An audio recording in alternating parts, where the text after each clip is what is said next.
Now, if you don't think Ohio State-Texas is the game of week 1, you're probably saying it's because LSU at Clemson is going to be so awesome. I don't have a ton of pushback for you in that discussion. What can we learn about both sides in this one? For starters, for LSU, I think it's been so interesting how they've talked about this game. It's about Clemson. It's about Clemson. We've got paw prints on our bags in the weight room that we're hitting. We're focused on Clemson and only Clemson. Like, you even talk to people outside the building that cover LSU, and they say, yeah, man, for better or for worse, it's about Clemson for this LSU team. What's your ability, if you're Brian Kelly and this staff, to emotionally prepare and calibrate your team for this game? Because there is such a thing as being too wound up and too focused on an opponent. It sounds funny to say, but like, roll with me here. There is a world where LSU is so pent up emotionally and energetically for this game to where they go out there and it's like, you get out of the blocks hot if you're a sprinter and you generate so much power early on, you pop a hamstring. Like, if LSU just puts so much pressure, they're just tight and don't play their best football against Clemson, and Clemson just mollywops them, which I don't see happening personally. I think it'll be a great game. I think it'll be a close game.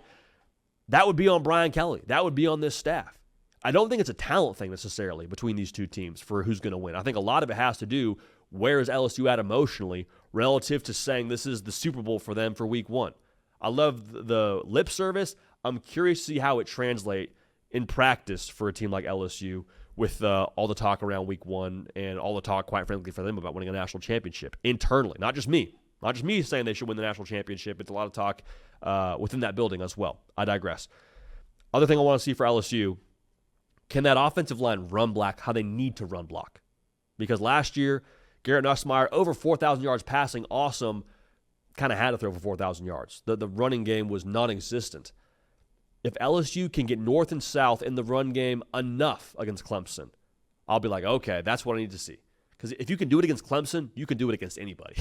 That front seven is littered with not just NFL draft picks, probably first-round draft picks. Like Clemson probably has two top 10 picks potentially on that defensive line in Peter Woods and TJ Parker.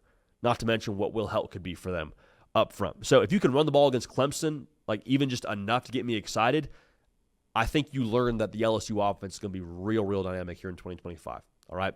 Now for Clemson, I'm really curious to learn, kind of in the same vein of the psychological aspect for LSU, what's the psyche at for a Cade Klubnik? Because those great Clemson quarterbacks that we've started to just consciously or subconsciously compare Klubnik to, Deshaun Watson, Trevor Lawrence, heck, throw Taj Boyd in there. What were they all so good at doing? When those lights were bright and that moment was big, they played their best football. They did. Now, this is not a playoff game, not a conference title game, which Cade Klubnik has both played in. But in terms of the buildup around this year for Clemson and Cade Klubnik specifically, lights are pretty bright for this one, man. A lot of pressure in this one. Joel Klatt picked him the other day to win the national championship. There's real extra pressure, I think, on that paw print logo on Cade Klubnik that I don't know we've had really since those national title days for the Tigers under Dabo Swinney. How dialed in to meet the moment is a one Cade Klubnik? Because as good as I think this roster is on defense, as good as they are now at the skill players, it's still about number 2 pulling the trigger and making it all go. You're not game managing your way to a win over LSU, in my opinion, for number 2 in Cade Klubnik. I think if he's dialed in and meets the moment and he's firing on all cylinders and it's like a pickup from the second half of what that game was against Texas for Cade Klubnik, it's going to be a lot of fun to watch. And it'll tell me a lot, too, about what he's going to be the rest of the way, because I don't see a toe-stub moment for Clemson or the Tigers if they can get past LSU and they have the competitive stamina to get past LSU. Last thing I want to see from Clemson, last thing I want to learn about Clemson, do they have a bell cow at running back? Because Gideon Davidson's going to be awesome, I think, long-term for them. He's a true freshman. Adam Randall pivoting from receiver to running back, it sounds like in a more full-time capacity is like the feel I get. I don't know, but going back to those great Clemson teams, had a great quarterback. Well, they also have a great running back. ETN, Gallman. You can close your eyes and see the number 9 jersey for Clemson doing ridiculous things in the open field, catching the ball, a guy you could depend on in 3rd and short, 4th and short to go get you that extra 1.5 yards, 2 yards you needed to extend the drive, put the game on ice, whatever it was. Does Clemson have that? Because I think this LSU D-line is a lot better than people realize, a lot deeper than people realize.